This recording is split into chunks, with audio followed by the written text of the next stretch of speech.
Hi friends, இன்றைக்கி வாங்க அம்மா கை பக்குவத்தில் ரொம்ப டேஸ்டியான மட்டன் கறி ஆட்டுக்கறி குழம்பு எப்படி செய்யலான்றதை பார்க்கலாங்க. அதுக்கு பார்த்திங்கன்னா கறியை நல்லா கழுவி எடுத்துட்டாங்க. ஒரு பெரிய பர்த்தனில் எண்ணெய், கடுகு, கட் பண்ணி வச்சுக்கிற வெங்காயம், கருவேப்பிலை சேர்த்துக்கினாங்க.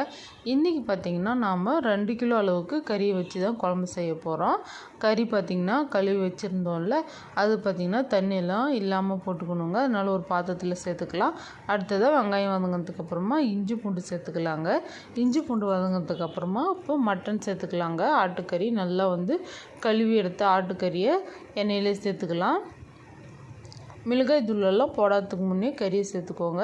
சேர்த்துட்டு நல்லா மிக்ஸ் பண்ணிக்கலாம். எல்லா கறியும் தண்ணியெல்லாம் இல்லாத மாதிரி வடிச்சிட்டு சேர்த்துக்கோங்க. அம்மா சமைக்கிறதுலே பார்த்திங்கன்னா மட்டன் குழம்பு ரொம்ப நல்லா இருக்குங்க. எல்லா குழம்பும் நல்லாயிருக்கும். என்ன இருந்தாலும் இந்த மட்டன் குழம்பு ரொம்பவே ஸ்பெஷல்.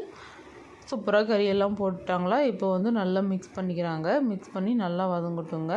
இப்போ கறி குழம்புக்கு தேவையான அளவுக்கு உப்பு சேர்த்துக்கலாம். 2 டேபிள் ஸ்பூன் அளவுக்கு உப்பு சேர்த்துக்கிறாங்க. மூடி போட்டு நல்லா வேக வச்சுட்டாங்க. தண்ணியெல்லாம் பாருங்கள், நம்ம தண்ணியே சேர்க்கலை. மட்டன்லேருந்து எந்த அளவுக்கு தண்ணி வந்திருக்குதுன்னு சொல்லிட்டு இப்போ நல்லா மிக்ஸ் பண்ணிவிட்டு கறி பார்த்திங்கன்னா இப்போ நல்லா சூப்பராக வெந்துட்டு இருக்குங்க. இப்போ மிளகாய் பொடி சேர்த்துக்க போகிறாங்க. நாங்கள் இன்றைக்கி 3 டேபிள் ஸ்பூன் அளவுக்கு மிளகாய் பொடி சேர்த்துக்கிறோங்க. உங்களுக்கு காரம் எந்த அளவுக்கு தேவையோ அந்த அளவுக்கு சேர்த்துக்கோங்க. 3 டேபிள் ஸ்பூன் அளவுக்கு மிளகாய் தூள் சேர்த்துட்டு நல்லா வதக்கிக்கிறாங்க. இந்த மிளகாய் தூள் இருக்கிற பச்சை வாசனைலாம் போகிற வரைக்கும் நல்லா வதக்கிட்டாங்க.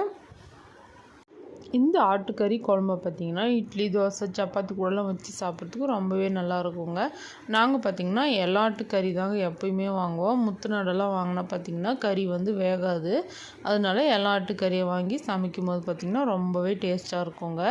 இப்போ மசாலா அரைச்சி வச்சுருக்காங்க. ஒரு தேங்காய் கூடவே பார்த்திங்கன்னா 4 தக்காளிங்க அரைச்சி வச்சுருந்த பேஸ்ட்டை இந்த மட்டன் கறியோடு சேர்த்துடலாங்க.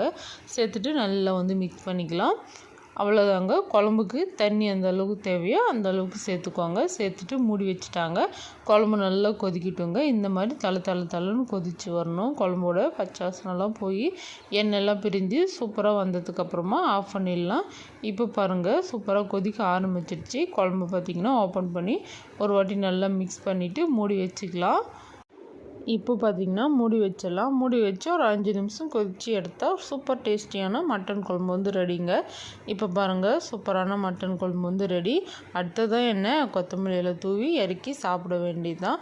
ரொம்ப டேஸ்ட்டாக இருக்குங்க. கண்டிப்பாக நீங்களும் இதே போல் சமைச்சி சாப்பிட்டு எப்படி இருந்துச்சுன்ட்டு மறக்காமல் கமெண்ட் பண்ணுங்கள் ஃப்ரெண்ட்ஸ். நான் பார்த்திங்கன்னா இன்றைக்கி களி தாங்க செஞ்சுருக்கேன். ஆட்டுக்கறி குழம்போடு களி வச்சு சாப்பிட ரொம்ப டேஸ்ட்டாக இருக்கும். எங்கள் வீட்டில் பார்த்திங்கன்னா எல்லாருக்குமே பிடிக்கும். அதனால இன்றைக்கி களியை